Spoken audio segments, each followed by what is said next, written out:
সকাল সকাল রান্না চাপিয়ে দিয়েছি বন্ধুরা। সকাল সকাল বলা ভুল হবে, 7টা বেজে গেছে। বাইরে ভীষণ কুয়াশা পড়ছে, বোঝা যাচ্ছে না 7টা বেজে গেছে। মনে হচ্ছে যেন এই 6টা হবে কি 5:30 হবে এরকম। আমার উঠতে আজকে দেরি হয়ে গেছে। ওঠার কথা ছিল 6টার সময়, আর 6টার সময় না উঠে গেছি 6:22। তাও কর্তামশাই উঠে বাথরুম গেছে, কোথায় বেরোচ্ছে, দরজা বন্ধ করছে, সেই শব্দ না পেলে আমি উঠতে পারতাম না আজকে। সারা রাত্রি ঘুমোতে পারিনি, কেন জানি না। এত গরম লাগছে, আর এত কুয়াশা পড়ছে বলেই বোধহয় গরম লাগছিল। খালি গায়ের থেকে লেপ ফেলে দিচ্ছি। একা ঘুমোই তো, কর্তামশাই আলাদা ঘুমোই, তো দুজন মানুষ থাকি ঘরে, একাই ঘুমোই। যার জন্য আমার সঙ্গে কেউ থাকলে পরে সে ঘুমোতেও পারবে না শান্তিভাবে। এবার লেপ ফেলে দিচ্ছি সারা রাত, এত গরম লাগছে। ঘুমিয়েছি এসে একদম 4টের সময়, মানে ঘুমিয়েছি মানে ভেবেছিলাম ঘুমাবো না, আপনার আমাকে উঠেই যেতে হবে, বরং বসে বসে এডিটের কাজ করি, কিছু ফেসবুক ইউটিউবের কাজগুলো করতে থাকি বসে বসে, নাহলে কিছু কাজ বাজ করি, ঘরে রান্না গোছানো, এই টুকিটাকি যা যা কাজ বাজ আছে উঠে পড়ি, এটা ভেবেছিলাম। তো 4টের সময় না উঠলেও হয়তো 5টার সময় উঠে যেতাম, শুয়েছিলাম এমনি, ঘুমোতে পারিনি, কিন্তু কখন যেন চোখটা লেগে গেছে। আর আমার দেরি হয়ে গেছে, 6:22 হয়ে গেছে। দেখি উঠে লাফ দিয়ে উঠে এসে ভাত বসিয়েছি, আর এপাশে বাঁধাকপির তরকারি বসিয়ে দিয়েছি। বাঁধাকপির তরকারি বসিয়ে দিয়ে ঢাকা দিয়ে অল্প একটু জল দিয়ে চলে গেছি বাথরুমে। গিয়ে চোখে মুখে জল দিয়ে এসেছি, মুখ কুলকুচ করে ধুয়ে টুয়ে ভালো করে, ব্রাশ করিনি এখনো, ব্রাশ এখন করব।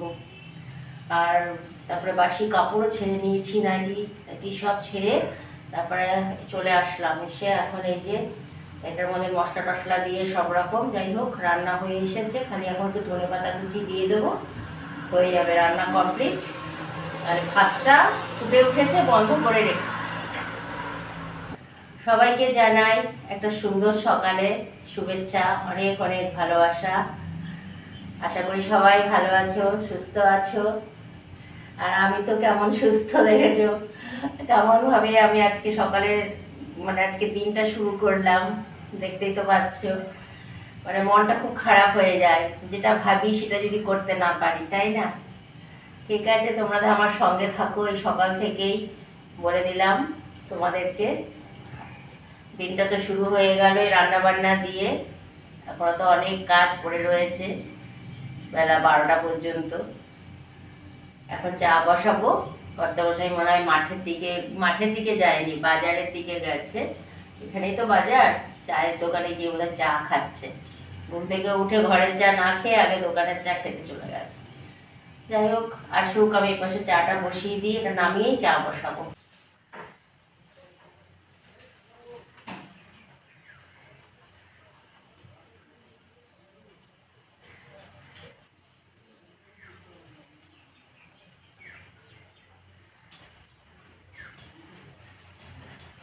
ধনেপাতা কুচি আর চিনি দিয়ে নামিয়ে নেবো, হয়ে গেছে। এমনভাবে উঠেছি না, শরীরটা খুব খারাপ লাগছে, মনে হচ্ছে ঝিমঝিম লাগছে। এই ভোরবেলায় তো ঘুমিয়েছি, নাহলে আমার সকালে ওটা অভ্যেস আছে, আমার কোনো অসুবিধা হয় না। 7টা তো বেলা, 7টা বেজে গেছে, 7টা তো অনেক বেলা না। রাতে ঘুম না হলে শরীর খারাপ করবে। যে দেখো, তোমাদেরকে একটু দেখিয়ে দিলাম, সকাল সকাল বাঁধাকপি রান্না করছি। ওদিকে রান্না রয়েছে তো মাছের ঝোল, কত মাসের জন্য কালকে ভোলা মাছের ঝোল করেছিলাম যে, সেটা আলাদাভাবে রেখে দিয়েছি টিফিন বক্সে, ওটা নিয়ে যাবে আর বাঁধাকপি নিয়ে চলে যাবে, ব্যাস। আর এই যে ভাত করে দিলাম, গরম গরম ভাত।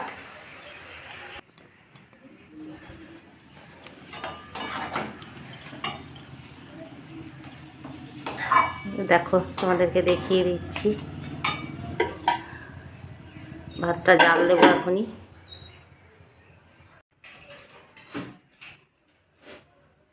ওষুধ খাচ্ছি, সকালে উঠে মুখ ধোয়ার আগেই ওষুধটা খেতে হয়, সেই জন্য ব্রাশটা করিনি, এখন ব্রাশ করবো এই ওষুধটা খেয়ে। এটা খেতেই হবে যতদিন বাঁচবো। থাইরয়েডের ওষুধ।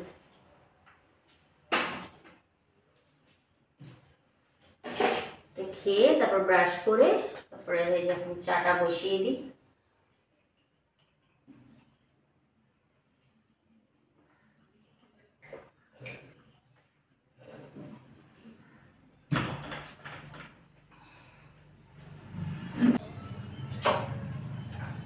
চা বসিয়ে দিয়েছি, চাটা হয়ে যায়।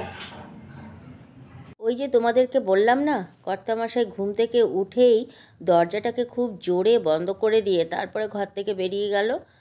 জোরে বন্ধ করেছিল বলেই ওই শব্দেই আমি আজকে ঘুম থেকে উঠতে পেরেছি, না হলে হয়তো আমি ঘুমিয়েই থাকতাম। আমার আজকে রান্না করেও আমি দিতে পারতাম না কর্তামশাইকে। হয়তো ওখানে কোনো রকমই ক্যান্টিনের খাওয়া পেতো কি পেতো না, যাই হোক হয়ে গেছে আমার সব কিছুই। কর্তামশাই তো আমাকে ডাকেনি, বলে এত কুয়াশা পড়েছে, আমি টাইম দেখিও নি, বুঝতেও পারিনি, ভেবেছি এই 5:30 হবে, এরকম হবে হয়তো, তাই জন্য আমি তোমাকে ডাকিনি। আমি জানি তুমি উঠে যাবে ঠিক টাইম মতো। ও জানে না যে আমি সারা রাত্রি ঘুমোইনি। যাই হোক, ওকে আমি বলিও নি। ও বাজারে তো চলে গেছে চা খেতে। এবার যেদিনই ও চা খায়, চা খেতে যায়, সরি, মানে এই অভ্যেসটা আজকের নয়, ওর এই অভ্যেসটা বহু বছরের। ঘুম ভাঙলেই ও সোজা ঘর থেকে বেরিয়ে চলে যায় বাজারের দিকে চা খেতে। ওখান থেকে ওই বাসি মুখে, মানে ব্রাশও করে না, মুখ কুলকুচ করে চলে যায়। এটা একটা ওর বদঅভ্যাস আমি বলি।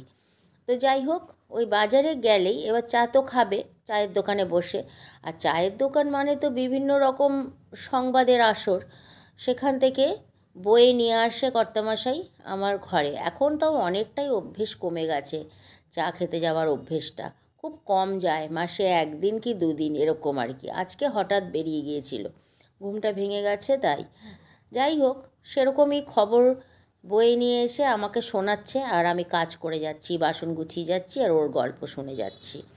ও গল্প শোনাচ্ছে, আমি বললাম তাড়াতাড়ি মুখ ধুয়ে নাও, দেরি হয়ে যাবে, অনেক টাইম এগিয়ে গেছে। তাই ও চলে গেল মুখ ধুতে। আমি এদিকে ওর খাবার সব গুছিয়ে গাছিয়ে রেডি করে দিচ্ছি। চিন্তা তো আমার না, ওর কিসের চিন্তা? ও তো মুখ ধুবে, চা খাবে, বেরিয়ে চলে যাবে, আর খাবারগুলো গুছিয়ে তো আমাকেই দিতে হচ্ছে। যাই হোক, এই যে সব রেডি করে দিয়েছি, এখন বেরিয়ে যাওয়ার পালা। কর্তামশাই তো বেরিয়েও গেল। আমি চলে আসলাম গেট পর্যন্ত। প্রতিদিনের যেটা আমার কাজ, আমি একটু ওকে পৌঁছে দিয়ে যাই। আর বেশি না বাইরে বেরোতে পারি না জানো। এই যে রাস্তায় সব লোকজন এই যে সবজি বের করে নিয়ে যাচ্ছে, এরা দেখে, আর আমি ঠিকমতো ক্যামেরা নিয়ে কর্তামশাইয়ের সাথে কথাও বলতে পারি না। তাকিয়ে থাকে সবাই, আর বিভিন্ন রকম সমালোচনার মুখাপেক্ষী হই আমি। যাক, ঠিক আছে, দুগ্গা দুগ্গা করে দিলাম। কর্তামশাই তো কাজে বেরিয়ে গেল, কুয়াশা অনেকটা কমে এসেছে। আমি ঘরে ঢুকে গেলাম। এবার তো ঘরে অনেক কাজ রয়েছে না, তো চলে আসলাম ঘরে।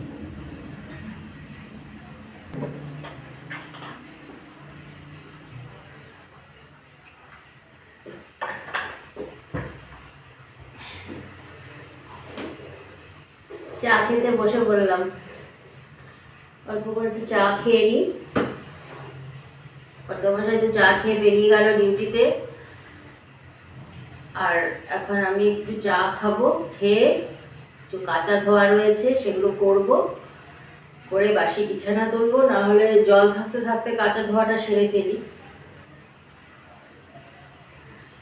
করে তারপরে বাসি বিছানা তুলবো, রান্নাবাড়ি গ্যাস ওভেন সব পরিষ্কার করবো। আজকে সকাল সকাল করে ফেলবো, একদম বেলা করবো না, একটু তাড়াতাড়ি করে ফেলবো। তাহলে আমি একটু কাজ রয়েছে, একটু গাছপালা লাগানোর ব্যাপার আছে। যাই হোক, চাটা খেয়ে নিই। মোটামুটি রান্না বান্না হয়ে গেলে সকালের অর্ধেক কাজই হয়ে যায়। সকালের না, মানে সারাদিনের অর্ধেক কাজ হয়ে যায়। সকালে কর্তামশাই ডিউটি বেরিয়ে যাওয়ার পর 5 মিনিটের জন্য তোমাদের সাথে একটু গল্প করতে করতে চা খেয়েছিলাম। খুব তাড়াতাড়ি চাটা আজকে খেয়েছি, বেশি সময় নষ্ট করিনি, তোমাদের সাথেও বেশি গল্প করিনি। চা খেয়ে উঠেই অনেকগুলো জামা কাপড় বেরিয়েছিল, সেগুলো সার্ফের জলে ভিজিয়ে দিয়ে ঘরে চলে আসলাম। কলে জল চলেও এসেছিলো, যাই হোক সেই কারণেই তাড়াতাড়ি করে জামা কাপড়গুলো ভিজিয়ে দিলাম। তারপরে ঘরে এসে দুটো বিছানা তুলে ফেললাম। বিছানা দুটো তুলেই জামা কাপড় কাচতে চলে গেলাম। জামা কাপড় কেচে ধুয়ে মেলে দিলাম। তারপরে খাওয়ার জল ভরলাম রান্নাঘরে। খাওয়ার জলগুলো তো ভরতে হয়, সেগুলো ভরলাম। ভরে ঘরে এসেছি, ঘরে ঢুকেছি তো দেখছি কাজের বোনটা চলে এসেছে, সে উঠোন ঝাড় দিচ্ছে। তো সে তার কাজকর্ম সব সেরে দিয়ে চলে গেল। তখন বাজে প্রায় 11টা, যখন ও আমার বাড়ি থেকে কাজ করে যায়। তো আমি ভাবলাম আমার তো সব কাজই কমপ্লিট হয়ে গেছে, তাহলে স্নানটা করে নিই ঝটপট। স্নান করে এসে তাহলে কি একটু এডিট করতে পারবো। স্নান করে এসে এডিট করতে বসেছি, কখন যে ঘুমিয়ে গেছি নিজেই জানি না। যখন ঘুম ভেঙেছে তখন দেখছি 3টে বাজতে 8 মিনিট বাকি, ওই 8-10 এরকম হবে আর কি। তাড়াতাড়ি উঠে ভাত খেতে গেলাম। দুপুরে তো ভাত খাইনি, না খেয়েই তো ঘুমিয়েছি। 12টার সময় তো আর আমি ভাত খাই না। আমি তো খেতে খেতে আমাদের এমনিতেই 1:30, 2, 2:30 বেজে যায়। তো 3টে বেজে গেছে, তো খেয়ে নিলাম। খেয়ে তারপরে এডিটের বাকি কাজ কমপ্লিট করলাম। তারপরে এডিট করে পোস্ট করে তারপরে চলে আসলাম। এখন বাজে 4টা 15-20 হবে। আমি আলনা গুছানো শুরু করলাম। অনেক জামা কাপড় জমেছে, আজকেও তো অনেক জামা কাপড় ধুয়েছিলাম, সেগুলোকে শুকিয়েও গেছে, সেগুলোকেই আমি আরও গুছিয়ে নিচ্ছি। অনেক জামা কাপড় আজকে কেচেছি। তো এগুলো এবার আলনাটা গুছিয়ে ফেললাম। একটা ছেলে এসেছিলো, তার সাথে কথা বলছি। ছেলে বলতে একটা বাচ্চা ছেলে, সে আমার বাড়িতে লেবার আর কি, লেবারের কাজ করে। আমার বাড়িতে কোদাল দাও এইসব রেখে অনেক দূরে থাকে, তো ওগুলো বয়ে নিয়ে যায় না। আমার বাড়িতে পার্মানেন্টও কাজ করে, সব সময় ওকে কাজে লাগাই, যখন বাগান পরিষ্কার করতে হয় তাই ও এসেছিলো কোদাল রাখতে। আমাকে বলল, বৌদি জানলা দিয়ে বলে গেল আমি বাড়ি যাচ্ছি, রেখে গেলাম। আমি ঠিক আছে। তাই ও এখানে আমার কাছে জানলার কাছে এসে একটু কথা বলল, আবার ওখানে কি নোংরা একটু পড়েছিল, তাই ঝাড় দিয়ে দিল। তাই আমি জানলা দিয়ে আবার উঁকি মেরে দেখছি। আর এত রোদের তাপ আসছিল না, সূর্য তো একটু পরে অস্ত চলে যাবে, সেই কারণে রোদের তাপটাও যেন বেড়ে গেছে। আমার আলনাটা গোছানো কমপ্লিট হয়ে গেল, দেখো অনেকটাই। তো সবটা হয়নি, একটু জামা কাপড় রয়েছে, সেটা রাতে গুছিয়ে নেব। বন্ধুরা, অনেক বড় হয়ে গেছে ভিডিও, আজকের মতো এখানেই রাখছি। আবার দেখা হচ্ছে একটা নতুন ব্লগে তোমাদের সাথে। ততক্ষণ সবাই ভালো থেকো, সুস্থ থেকো। এখন তাহলে রাখি।